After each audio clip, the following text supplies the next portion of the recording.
et femmes comme Joseph qui vivent la vérité pour la gloire d'une autre personne, pour la gloire des nôtres.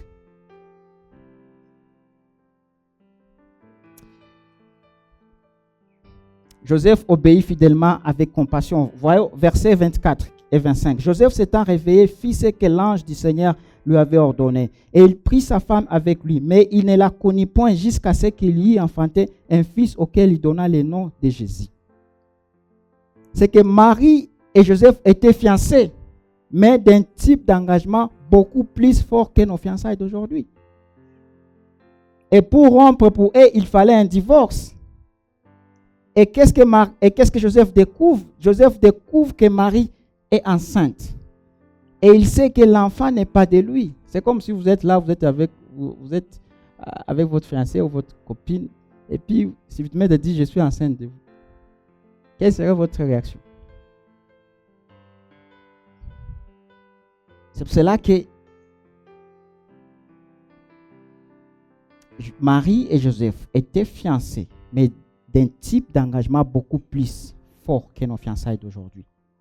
Et selon la loi juive, la loi grecque et romaine exigeait qu'il la rapidie. Comme homme juste, il savait qu'il devait le faire. Mais qu'est-ce que Joseph fait? Joseph était aussi un homme compatissant. Il ne voulait pas l'exposer à la honte. Il cherchait un moyen de la renvoyer discrètement. Et au verset 20, c'est alors que Dieu lui envoie un ange dans un rêve. Et qu'est-ce que l'ange lui révèle? Verset 21. Elle lui révèle quoi? Elle lui révèle que l'enfant vient du Saint-Esprit. Que cet enfant, il est le Messie. Et que Joseph doit lui donner son nom. Un acte d'un père adoptif. C'était le Fils de Dieu. Mais Joseph allait l'aimer. Mais Joseph allait le protéger comme son propre fils. Au verset 24, Joseph se réveille et obéit immédiatement. Même si cela signifie des regards, des murmures, des jugements de son entourage. Oh, et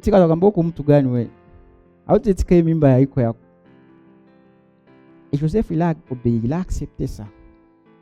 Et nous aussi, nous pouvons être incompris, nous pouvons être ridiculisés pour notre foi que nous avons placée en Jésus-Christ. Nous pouvons être incompris, nous pouvons être ridiculisés. Mais qu'est-ce que Dieu nous a donné? Dieu nous a donné encore plus que rêve. Il nous a donné sa parole, qui est la Bible. Et il nous appelle à lui faire confiance et à lui obéir. Parlons un peu de l'importance, à notre deuxième point, l'importance de la naissance virginale. J'aimerais encore vous dire que la naissance virginale est l'un des miracles les plus contestés. Et nous vivons dans un monde où on trouve les chrétiens qui croient que Dieu a créé l'univers par sa parole. Mais ces chrétiens doutent qu'il puisse faire naître son fils d'une vierge. Ils doutent. Mais si Jésus avait eu un père humain,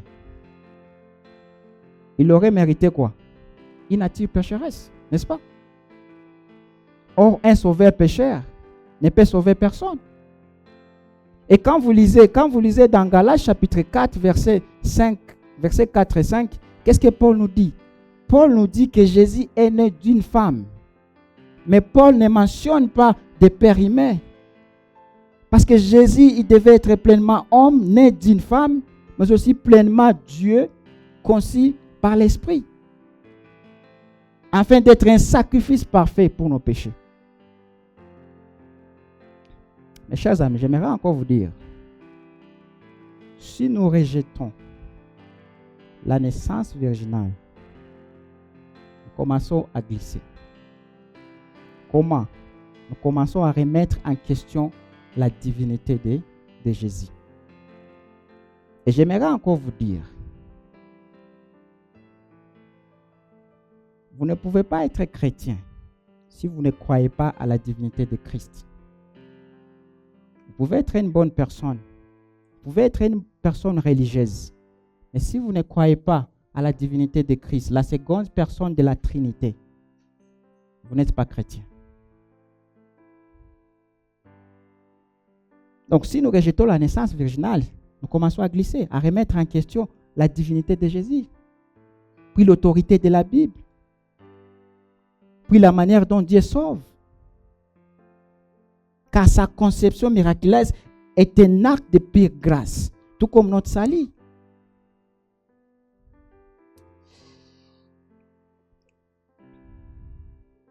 Sa conception miraculeuse est un acte pur de grâce. Parlons un peu des noms glorieux de Christ, notre Sauveur. Quand vous lisez les passages, ces passages de Matthieu chapitre 1, en commençant du verset 18 à verset 25, nous voyons 3 usages du nom du Messie. Au verset 21, c'est qu'on voit, on voit quoi? Tu lui donneras le nom de Jésus. Car c'est lui qui sauvera son peuple. Deuxième nom, c'est notre Sauveur. Jésus-Christ est notre Sauveur. Et les Israélites voulaient être délivrés de Rome. Mais Dieu savait qu'ils avaient besoin d'être délivrés de leurs péchés. Et à Noël, oui, on va célébrer Noël dans une semaine et demie. Nous parlons beaucoup de ce que nous voulons. Mais Noël ne concerne pas nos désirs. Noël concerne notre plus grand besoin. Et quel est notre plus grand besoin? C'est être sauvé de nos péchés, être sauvé de nous-mêmes.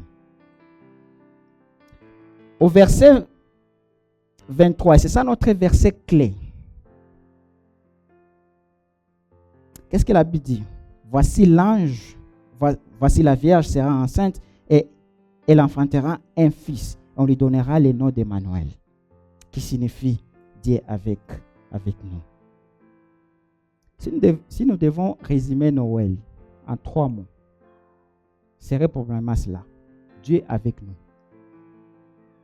Dieu avec nous. Mes chers amis, j'aimerais encore vous dire que Dieu n'est pas un observateur lointain. Il est de loin, il observe de loin. Tu vois, je donne un exemple. Tu vois, nous sommes dans la période de guerre dans notre pays. Et qu'est-ce que notre président, lui, fait? Il fait que observer. Il ne fait qu'observer de loin. Mais Dieu, lui, n'est pas comme ça. Et qu'est-ce que Dieu a fait?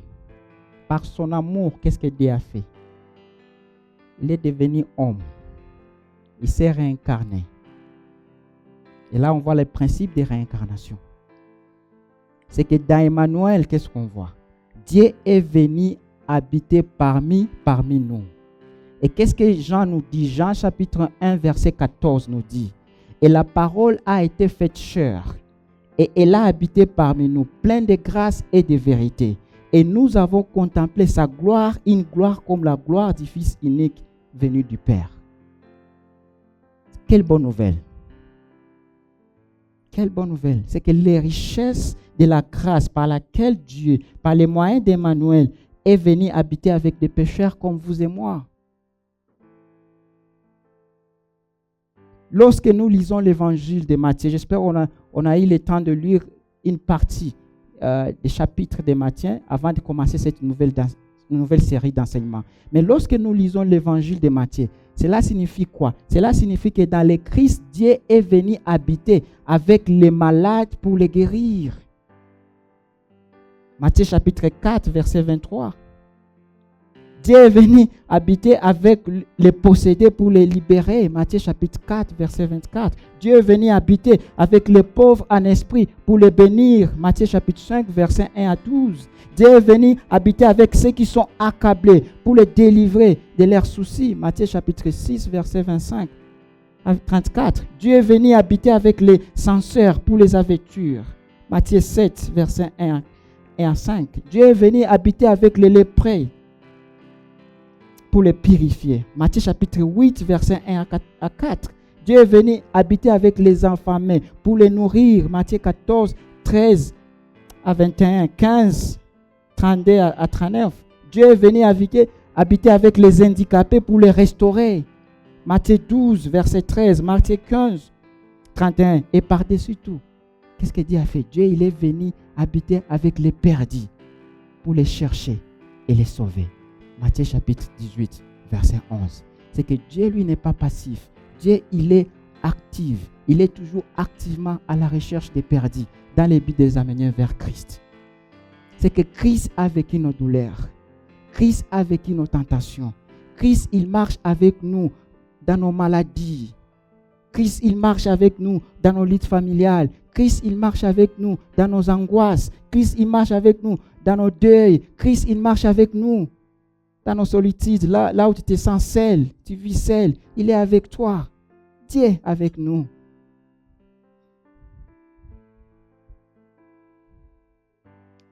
Quel réconfort, mes chers amis. Dieu est prêt. Dieu est avec nous. Il habite parmi nous. Mes chers amis, quand les chrétiens souffrent, quand les chrétiens luttent, quand les chrétiens sont... Dieu n'est pas froid. Dieu n'est pas un calculateur. Dieu n'est pas calme. Il souffre avec nous. Dieu, il connaît nos pensées. Il connaît chacune de nos luttes. Il connaît chacune de nos larmes.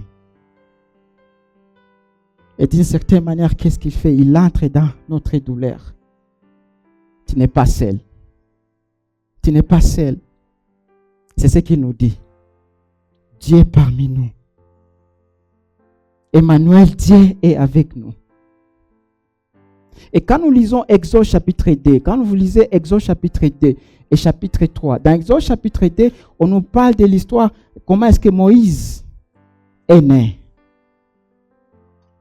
Et quand vous arrivez au chapitre 3, on nous parle de comment Dieu il envoie Moïse. Parce que Dieu voulait délivrer son peuple de l'Égypte. Il envoie Moïse. Et qu'est-ce que Dieu fait? Dieu lui promet, il promet que je serai avec toi. Je serai avec toi. Mes chers amis, mais je voulais encore que vous compreniez qu'il est important de comprendre que le Dieu de l'Ancien Testament, dans Exode chapitre 3, n'est pas différent du Dieu du Nouveau Testament. Il n'est pas différent du tout. Mais la révélation que nous avons de lui est beaucoup plus claire dans le Nouveau Testament que dans l'Ancien Testament. Et voilà pourquoi, si nous comprenons Exode, j'espère que vous aurez le temps de lire Exode à la maison, Exode chapitre 3. Si vous comprenez Exode chapitre 3 et que nous venons de lire, ne soyons pas surpris. Lorsque dans Jean chapitre 1, verset 14, la parole a été faite chair. Elle a habité parmi nous. Dieu est venu vivre avec nous. Nous ne sommes pas surpris dans Jean chapitre 11 de voir Jésus pleurer devant les tombes de Lazare avec Marie et Marthe.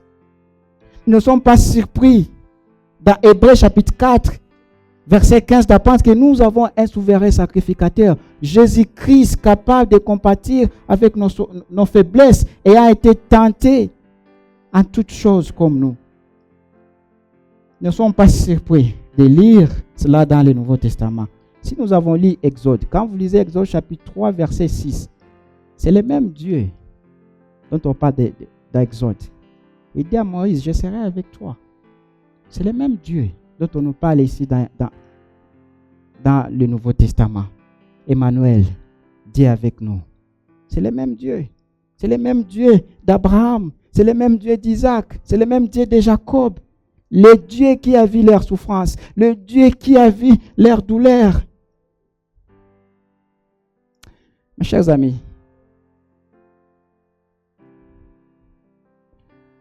peut-être que cette année, tu es tellement reconnaissant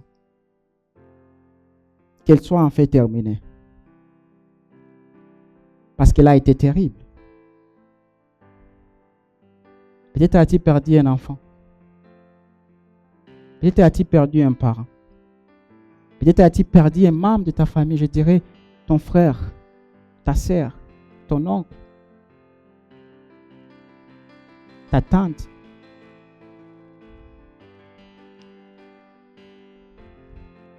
Peut-être as-tu traversé une séparation très douloureuse dans ton mariage, dans une amitié,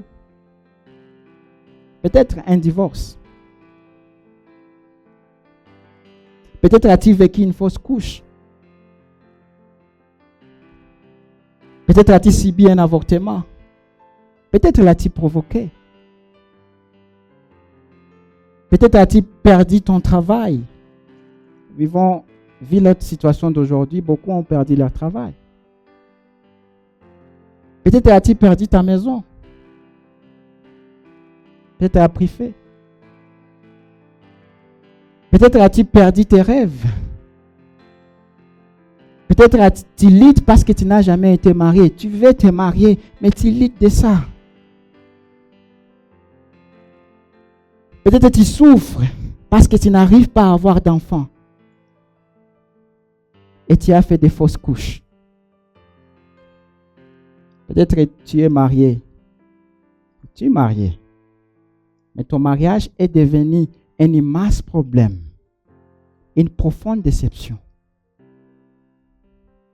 Vous savez ce que nous faisons parfois, nous en tant que des chrétiens. Nous désespérons. Et si nous sommes honnêtes, tu désespères. Et je désespère. Nous devons aussi savoir que le désespoir, c'est un péché. Et nous avons besoin de retourner vers Dieu.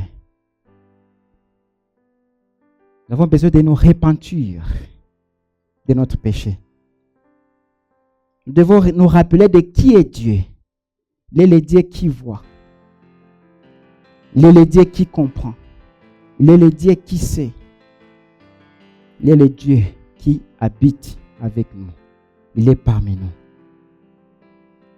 Et Dieu a dit, quand vous lisez Hébreux chapitre 13, verset, je crois 5 à 6, qu'est-ce que Dieu a dit? Dieu a dit, je ne te délaisserai jamais, je ne t'abandonnerai jamais, jamais. Même lorsque nos problèmes, même lorsque nos difficultés sont causées par nous-mêmes. Cela arrive souvent. Mais qu'est-ce que Dieu dit? Il dit, je ne te laisserai jamais et je ne t'abandonnerai jamais. Et qu'est-ce qu'il dit? Je suis avec toi. Exode chapitre 3, verset 12. Il dit à Moïse, je suis avec toi.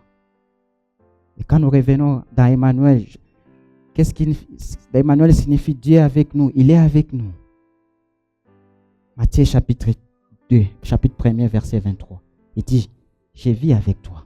Je suis avec vous. Mes chers amis, alors que nous préparons pour célébrer Noël dans une semaine et demie, posons-nous cette question.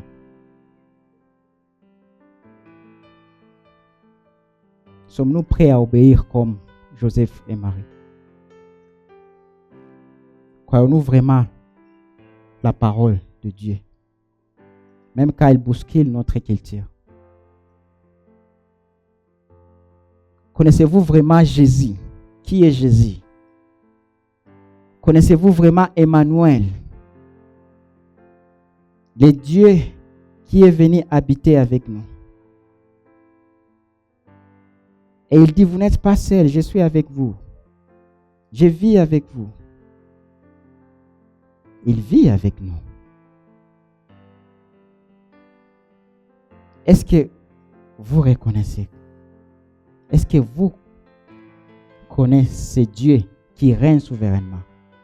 Ce Dieu qui nous accompagne. Ce Dieu qui nous donne sa paix. Ce Dieu qui nous donne son espérance. Jésus-Christ qui s'est fait pauvre afin que nous devenions riches par sa pauvreté. Quel grand amour. Il est venu vers nous. Non, c'est lui qui est venu vers nous. Il s'est fait homme à la personne de Jésus-Christ. Il s'est fait pauvre afin que nous devenions riches par sa pauvreté. C'est Emmanuel. C'est Emmanuel. Dieu avec nous. Et qu'est-ce que Dieu a promis?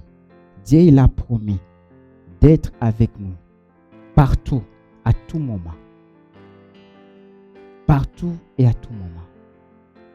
Il a promis d'être avec nous dans ces jours sobres, dans ces trous obscurs, même lorsque certains de ces jours sombres et ces trous ont été causés par nous. Il dit quoi? Je serai avec vous. Dieu sera avec nous. Christ sera avec nous. Il habite avec nous.